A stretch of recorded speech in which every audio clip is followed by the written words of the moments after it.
బిస్మిల్లాహిర్రహమానిర్రహీం. మిత్రులారా, ప్రవక్త ముహమ్మద్ సల్లల్లాహు అలైహి వసల్లం వారి యొక్క కొన్ని జీవిత విశేషాలను తెలుసుకుంటూ ఉన్నాము. ఒక సందర్భంలో ప్రవక్త ముహమ్మద్ సల్లల్లాహు అలైహి వసల్లం వారు ఒక వ్యక్తి వద్ద కొన్ని ఖర్జూర పళ్ళు అప్పుగా తీసుకున్నారు. ఆ తర్వాత ఆ వ్యక్తి వచ్చి అడిగాడు, ప్రవక్త, మీరు నాకు కొన్ని సేర్లు ఖర్జూర పళ్ళు ఇవ్వాలి అనగానే ప్రవక్త వారు అప్పుడే కొన్ని కొన్ని ఖర్జూర పళ్ళు వచ్చాయి, ఎక్కడి నుంచో వచ్చాయి, ఎవరో బహుమతిగా ఇచ్చారు. అవి తీసుకెళ్ళి ఆయనకి ఇచ్చేస్తారు, తీసుకోండి అని చెప్పేసి.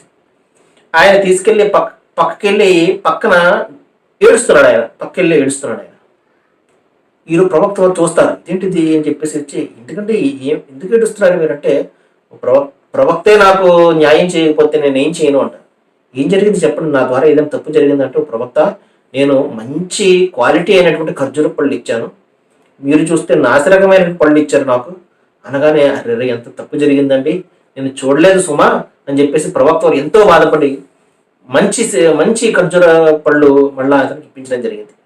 అంతే తప్పించి నేను ప్రవక్తను కదాను, లేకపోతే నేను స్పెషల్ అను ప్రవక్త ముహమ్మద్ సల్లల్లాహు అలైహి వసల్లం వారు తన జీవితకాలంలో ఎప్పుడు కూడా ఆయన ఎవరి దగ్గర కూడా ఆయన తన దర్పాన్ని ప్రదర్శించలేదు. ప్రతి ఒక్కరిని కూడా సమానంగా ప్రేమించారు. ప్రతి ఒక్క శిష్యుడు కూడా ప్రవక్త వారు నన్నే ఎక్కువగా ప్రేమిస్తున్నారా అన్నట్టుగా ఆనందపడేవాడు. అంతగా అది మామూలు విషయం కాదు సోదర మహాశయులారా. ఒక నాయకునికి అనుచరునికి మధ్య ఉన్నటువంటి అనుబంధం ఏ విధంగా ఉండాలి అంటే, ఏదో నాయకుడు అనుచరుడు ఏదో ఒక లాభాన్ని ఆశించి కాదు, ఎవరు ఏమి కూడా అక్కడ కాదు, ఏ రక్త సంబంధం లేదు, అయినప్పటికీ కూడా ప్రవక్త వారిపై ఏదో వారని ఒకటి వాళ్ళు రక్షించుకోవడం జరిగింది. సోదర మహాశయులారా, ఇంకొక సందర్భంలో ఒక వ్యక్తి మస్జిద్ నబవీ అక్కడ మస్జిద్లో మూత్ర విసర్జన చేసేస్తాడు. బద్దుయిన్ అంటే తెలియనటువంటి వ్యక్తులు కదండి, చదువు సంజా లేనటువంటి కొంతమంది ఉంటారు కదా, ప్రతి కాలంలో కూడా ఉంటారు.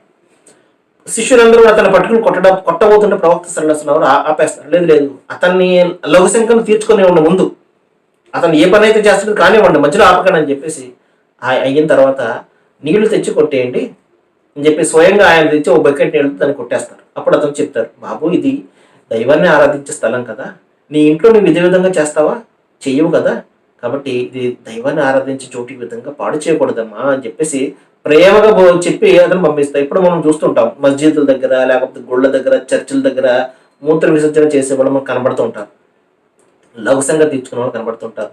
అరే, ఇది ఆరాధన స్థలమే, ఇక్కడ అలాంటి అసలు బహిరంగంగా చేయడమే తప్పు, అలాంటిది ఆరాధన స్థలాల దగ్గర ఇంకంత జాగ్రత్తగా ఉండాలి.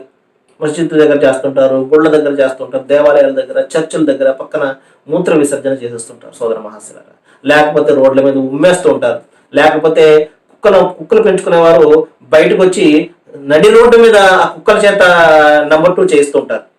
అరే, అది నలుగురు తిరిగే స్థలమే, అది ఇంటి దగ్గర చేస్తాం మన ఇంటి దగ్గర కూడా చేసుకుంటాం ఆ విధంగా?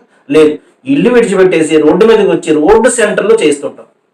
కనీసం ఒక కాన్సెన్స్ ఉండాలి కదండి, ఒక ఆలోచన ఉండాలి కదా, అది ప్రజలందరికీ సంబంధించింది, ఇది ఇటువంటి చేయకూడదని చెప్పేసి. మనిషి బుద్ధి గడ్డి తింటుందండి చెప్పాలంటే. సరే, రేపు మరికొన్ని విషయాలు తెలుసుకుందాం. వాహిరు దావానా అల్హమ్దులిల్లాహి రబ్బిల్ ఆలమీన్. సర్వే జన